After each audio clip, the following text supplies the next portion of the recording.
Hi, Brenda. Welcome to Organized by Grace. It's a podcast about home organization for faith and purposeful living with Adrian and Renee. Our business is Built to Your Taste, and thank you for joining us. Built to Your Taste is a home organization where we help people organize their home and put in systems so that they can help maintain their organization. And you are our first client. So we wanted to ask you a few questions. Why did you choose Built to Your Taste? Well, thank you guys for having me. It's a pleasure to be on. I appreciate it and to be the first one. Um, so the reason why I chose Built to Your Taste is because I had the privilege of seeing some of your work, and I felt in the season I'm in right now that I needed an extra boost to what I was trying to do. Um, which I believe we're going to get into later on throughout this podcast. But like I said, I saw your work and I felt that it was phenomenal, and I wanted to give you guys a try. Well, thank you for entrusting us. Yes. So I just wanted to give you a little background of why we started Built to Your Taste. So Built to Your Taste came out of a personal issue for me. I struggled with MS for 18 years. And at the time, during the last flare up, it was just chaos. Everything was chaotic. Work was chaotic. Home life was chaotic. My energy was down. And I prayed and I'm like, Lord, I can't do this. I can't come home feeling fatigued, exhausted, and still have to clean up. And um, that's what God told me that you're sorry, I wrote something down because it was so profound. God showed me the order is sacred. So I started organizing my space in a way that it helped me to heal and was able to maintain the cleanliness that I needed. And that's how Built to Your Taste started. It was birth part of it. And then Adrian came along and she'll tell you her story. Yeah. So, just seeing my sister fatigue like that, and I was there to help her. So I would make sure everything was in order before she came home so that she wouldn't have to do anything. So, if it had to do with just cleaning, clothes, anything, I was able to just do for her so that she'll be able to feel, relax. And, with us doing that, it spread more. We just started doing everything. We fixed the outside, we fixed the backyard. People start having, we would start having backyard parties. So it just blossomed a lot. I changed my whole downstairs apartment. She changed her whole upstairs. So it just snowballed into something bigger. That's awesome. Yeah. So you answered the first question that we had. Why did you decide to hire an organization to start helping organizing your spot? Could you expand on that a little more? Sure. So, as I was saying, I'm in a different season of my life. I've been in the location that I'm in for a couple of years now, and I wanted a change. So, um, without me saying a lot, I have a lot going on right now, career-wise, which I'm somewhat making a change, and my business, and which allowed me to make the money that I desire, but I wasn't having enough time with trying to. I felt like I was doing a juggling act, and my apartment wasn't dirty, but it was just I felt like it wasn't organized in a way that I felt peace, if that makes sense. Mhm. Like if you come in, you would never say, "Oh, your apartment is dirty." But for me, I just felt like there needed to be a better organization because of what I've taken on for a couple of years now, what my season of life is going to be. So I was like, if I need to start now, then once I get to the place where I'm settled, I will already adapt to the newfound routine, which you guys talk about within your consultation. Yeah. Right. You definitely need that sense of peace at home because it's so chaotic in the world. When you come home, you just need to, deep breathe and everything like that. It's just like a sense of, I don't know, like my home is my safe haven and I work from home. So once I close that computer, I still feel that peace And I'm a organized person, so everything has to be in order. So once you continue to do that and make it a habit, this process will be very smooth for you. Mhm. And I just want to let the viewers know it doesn't have to be perfection. You don't have to be like this, but you want to have a little organization in your life, because when you have chaos in your home, it's chaos in your mind. So you want to make sure that you're organized in your home. So like Adrian said, when you come home from the chaotic world that we're living in, you have a safe haven to run to. Yeah. I agree. And the funny thing is that um as a counselor, these are some of the tools that I do give to my clients. And um, when you try to pour back into yourself and you have nothing to have poured back into, it's very hard. And so I feel like this will help me to be a better counselor, to be a better coach, and whatever else I'm going for, to help me just expound upon that. And but it definitely starts at home. Yes, it does. It A does. lot of people don't know that it starts in your mind. So everything starts in your mind. So if it's chaos in your mind, you're gonna see it without throughout your life, home, work, everything that you. Relationships. Yes. And I just wanted to tell a story during COVID. It was so chaotic at work. Like we had stretchers coming to work, 10 stretchers in the hallway of dead people. So that was a lot for us to see. And for me to come home and have chaos there would have been too much. But because I had something in place already, it was like, okay, I came home and took a breath and relaxed. So yes, that really helped when you have something already in place. I agree. Okay.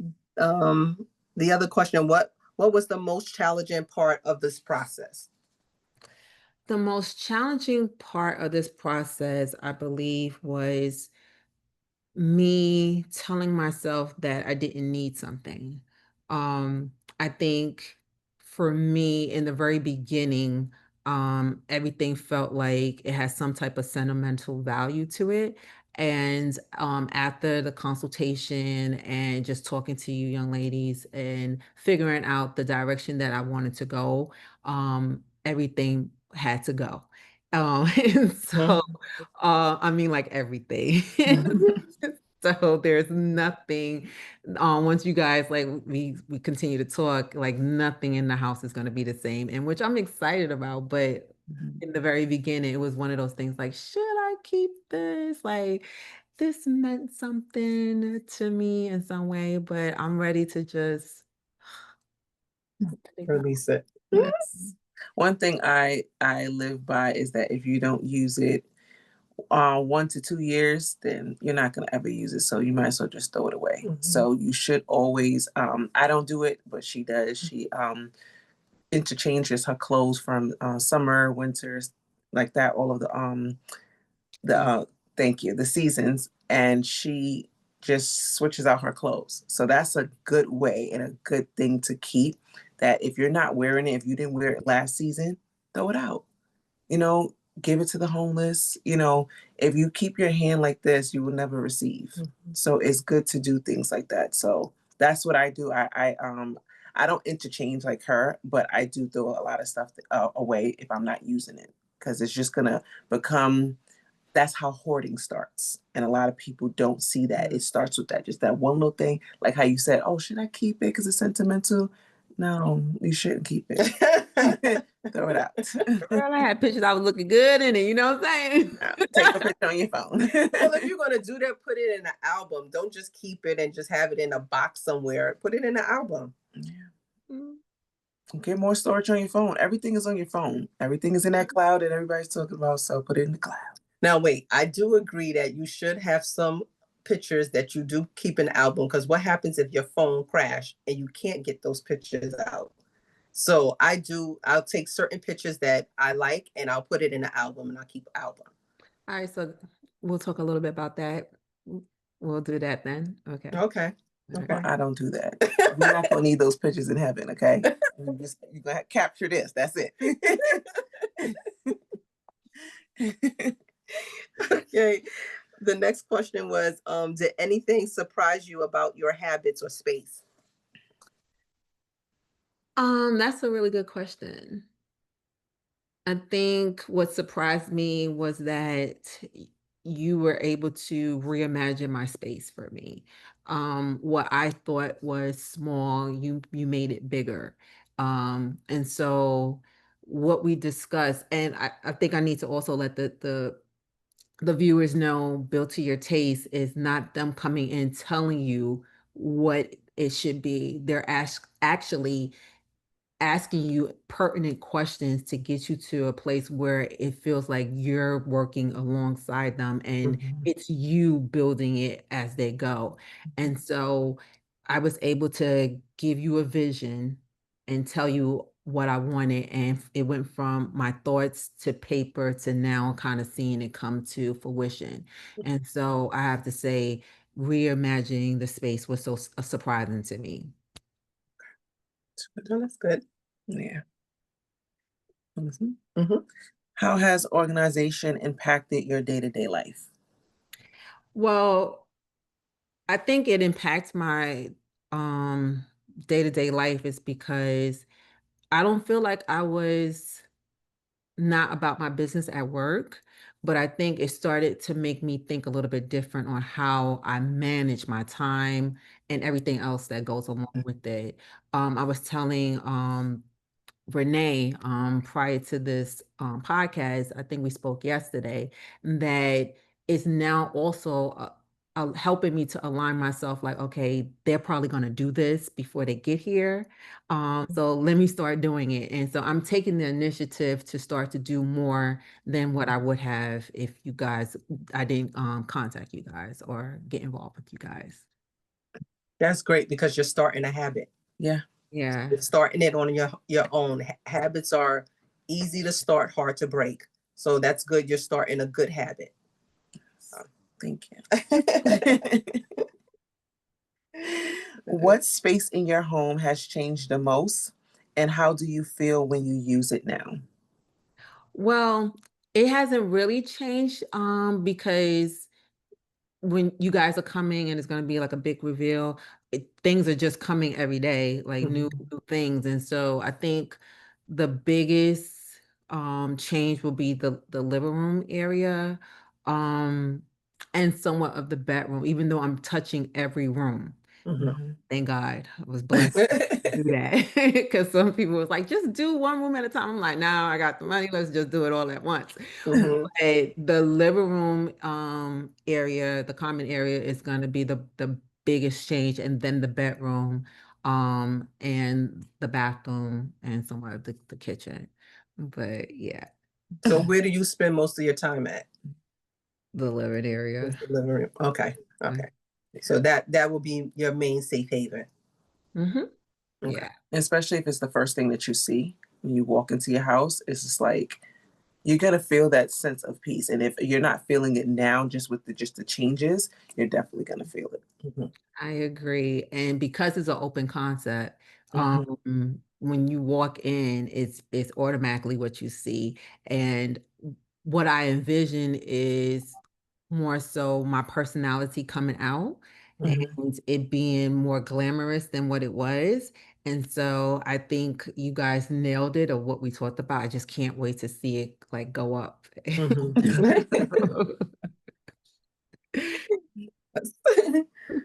um. Okay. Was it hard letting go of certain items, and how did you work that through that? Like I stated before, in the very beginning, yes, it was. But after we've had the conversation, I think I understood the the ramifications of keeping and holding on to, like Adrian said, if I keep my hand like this, and luckily enough, I do talk about this as well. There's not if I put something on it, it's easy for it to fall. But if it's open, then I'm able to be able to receive. So it's the whole thought process of giving and receiving. And then in a biblical way, God gave. So why can't I be able to mimic that and be able to give what I'm not using? And so it wasn't as hard once I wrapped my mind around it. And so I feel that I'm a giver in other areas. And so I need to adapt that in everything. And I think sometimes we put things in compartments and say, okay, this is what it's supposed to, I'm only doing it in this area, but what about every area of your life? You know, you're not half a person, you're a full person. So everything that you do should come full circle, if that makes sense. That makes a lot of sense. That was good. Yeah, Good. you have to think in a spiritual realm. God just doesn't pick just one spot in your life. He does the whole body. So you have to think of it the same way. And that's really good to say that, because what would we think of him if he only did part of us? You know, you want the full makeover. Like if I went to the salon and they did one side of my hair and the other side they left crazy, like, you know what I'm saying? I'm not paying you. So you would want the full blessings, I guess, to come. And so that's what I'm looking for. It's in every area of my life to be able to apply this, not just in my home, but in every area of my life. Right. Spiritual, naturally, mentally, physically, financially. Every lead that's out there, family. Yeah. Any advice you give to someone who's overwhelmed by clutter? Don't be afraid to say that you need help. And I think for me, I'm a very private person. Anyone that really knows me putting myself out here in this manner, it's new to me. Like I make friends even though when I don't want to make friends. You know, so people gravitate to me in that manner. But for me to put myself out in this way was difficult. And so being able to say, hey guys, I recognize that there's an issue. Can you help me? And you guys were so warm about it and pointing out the flaws, but in a way that I didn't feel disrespected, or I didn't feel that it wasn't helpful. So, and what I love about it is because it was educational and informative for me to take in. And so now that's why I feel like I can do it on my own as well. And I also asked for some tips when you guys leave as well, because I just don't want this to be a full makeover. You guys leave and then clutter comes back. Right. The point. And so I want to be able to have those small tips or big tips so that I can sustain it, because sustainability is so important. Yeah, that's what I tell my patients or my clients. I tell them if you put in the work and you do it, it's gonna work for you. You called us, you seek help. We're here to help and assist you. So if you actually put in the work and work with like how you said, work on alongside us, it will work out great for you. You'll see the success. A year from now, you're gonna be like, oh my gosh, I'm still doing what you guys told me to do. So it'll work out. Bigger and better things. I'm gonna have to call you out for something else. To piggyback to piggyback on what you were saying, Adrian, if you don't mind.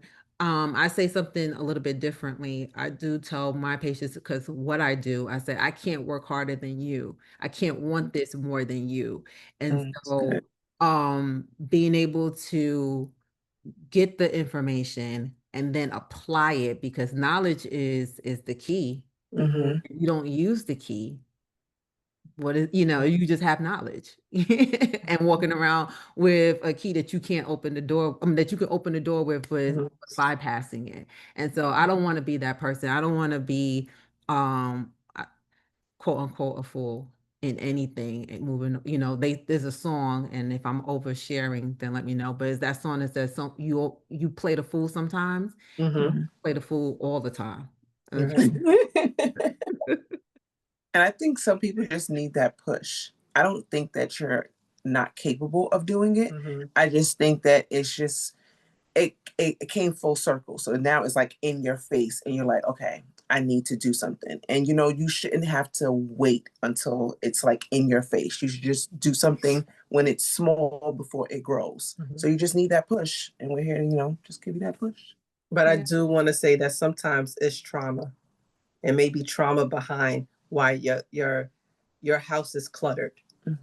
So it could be a mental issue. It could be something happened in your life in the past, and you just push it aside because you don't want to deal with it. It's true. Yeah. Well, something Is did that hitting happen. a It nail? did. It did. And it's I guess it's like when they say doctors and nurses are the worst patients. So counselors, therapists, I guess we know these things, but we don't apply it at times. And so, yeah, there was something that happened not too far removed. And I think the decision that I had to make was difficult for me. And so I feel like I've allowed myself to heal. And I believe I put in the work, and I think this will be also part of that, to be able to allow myself to be more open, not closed off, because I think what clutter does, it does close you off. And so I think this will free me. Yes. I just wanted to say something that God told me when I was healing. Because like you said, you're a private person. You don't want to speak about your situation. I'm going to say for me, it was sickness. So you don't want people to always feel sorry for you. And God told me, I cannot heal what you don't reveal. So I know sometimes it is like, okay, I don't want people to think that I'm a messy person, but you may need help you're not sure how to go about it. So if you ask for help, he said, ask. You shall receive. Yes. So I'm glad you reached out and asked for help. Yeah. I feel like, I'm not sure if it's coming across in this podcast, but I feel like I've been beaming. I've been so excited because I feel like this is a door that's going to open other doors, and doors have been happening. Like if I give my testimony of how things have been opening up for me, how things have been opening up for me, that is off the wall of how things has happened. So I feel like this is just gonna, I don't even know how to put it into words. I think this is just really gonna catapult me to other areas. I'm praying that it's not just in one area. So yeah. Yeah, so you definitely have that clarity. Yes. Yeah. Oh, great. Yes. We want to thank you, Brenda, for entrusting in us. And we're going to have your big reveal September 10th or 13th. We're not sure which day, but we're excited to help you. And we can't wait to see your reaction. Yes. Oh, it's going to be more like this. Shoot. I know I've been smiling this whole podcast, but I don't know if I can smile any more than this. But I'm excited too. Like it seems like it was just yesterday when we started talking about this, and just to see the pieces come together. And the funny thing about this, and I want to share this to the viewers, is that as I started to get stuff every single day, my property manager and some of the maintenance people was like, "Dang, you getting so much stuff. Like, what you got going on?" I was like, "Listen, it's about to be something new." So they were like, "We would like to see it." And so I'm just praying that this will be a step for you guys, or a door that's opening for you guys, because they're now excited about what I'm doing. So I've never had that happen before, but they're excited. It's like, "Did it happen yet?" I'm like, "Well, I'll let you know." Like, well, thank you for that. you're welcome. So we will see you soon, Brenda. And if you don't mind, if we can have another interview with you after the reveal, that would be great. Okay, thank you. Talk to you later. Blessings. Blessings to you. Thank you guys. You're welcome. Bye. Bye.